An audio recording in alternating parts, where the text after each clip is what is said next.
Hello there, kia ora. Yesterday, the Waitangi Tribunal released its interim findings on David Seymour's Treaty Principles Bill. And if they weren't a judiciary body that has to be all formal and professional, it would have been a much shorter version that pretty much read what the actual fuck this is. Fuck this shit.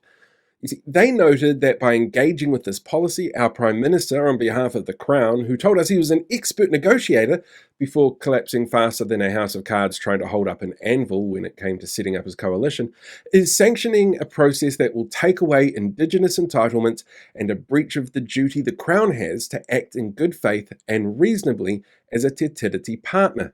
They actually made 4 recommendations. The first, well, that was to take the bill and cast it into the fire!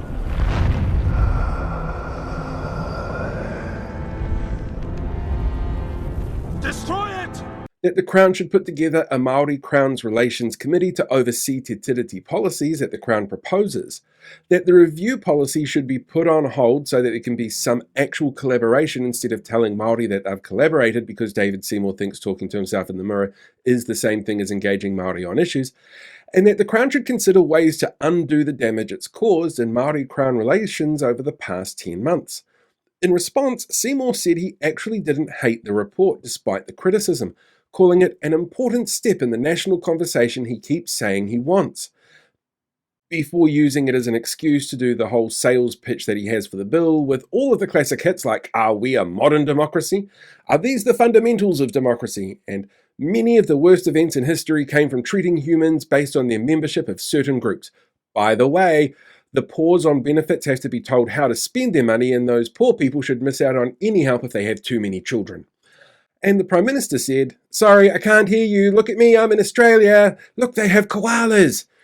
And infrastructure being built is over here. We should totally be bipartisan on infrastructure at home, but only the infrastructure I think we should have. After all, we did cancel things like light rail to Auckland CBD, the Harbour Bridge crossing, work on new dam projects and ferry upgrades. Oh, look, a kangaroo! The fact is that sadly the Waitangi Tribunal can make as many well-reasoned, well-researched, well-articulated observations and claims that it wants. This government will not listen to expert advice if it goes against what they feel and the vibes they get, or if it'll upset any of their coalition partners in any way. They've shown this time and again, time after time. But who needs experts when you live in a world where you get to ignore reality and lord it over the rest of us every day?